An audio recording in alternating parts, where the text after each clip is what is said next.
তোদের এমন অবস্থা কর আমার দিকে চোখ তুলে কথা বলার তোর সাহস না। ঠিক আছে ম্যাডাম। কারো কাছে চেনা দিয়ে আবার আমি আমি বলেছিলাম আমার ভাইয়া কাসিম বিনতে নাকি আমার বাবাকে ভুল করেছে। সিনিয়র মেয়ে এখন তোমার ক্লাস ঠিক আছে, তার বিরুদ্ধে 15 জন কেস তুলি করবো, বোঝা যাচ্ছে না? বোঝা গেছে।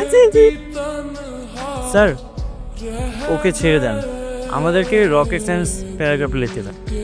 রকেট সায়েন্স ঠিক আছে, 200 শব্দের রকেট সায়েন্সের একটি প্যারাগ্রাফ লেখো। স্যার রকেট সায়েন্স আবার কি স্যার? স্যার আমাদের এই উইন্টার মর্নিং, তারপর হচ্ছে গিয়ে ডাকাও, এই সব টপিক দেন যেগুলো লিখতে পারবো। হ্যাঁ বন্ধু বলছে না রকেট সায়েন্স, বলে নাই? তুই যদি না পারিস দাঁড়া, বের করবো, দাঁড়া। না না স্যার, হ্যাঁ লিখতে পারবো তো স্যার, কি কখন ওই কথা বের করো আমি, আয় কথা বল।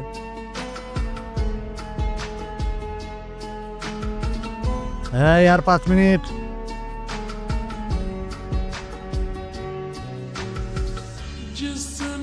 বাহ বেশ ভালো, একদম কপি না? না স্যার, আমি আসলে ভুলে গেছিলাম তো, তাই একটু দেখতেছেন। খুব ভালো করছে। তুই এখন কষ্ট করে লেখ যে অনন্যা যা লিখছে আমি তার সঙ্গে 100% একমত।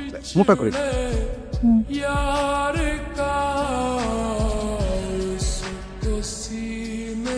কি হলো? আল্লাহ ভালোভাবে লেখার তৌফিক দান করো, আমি কি করতেছিলি তুই?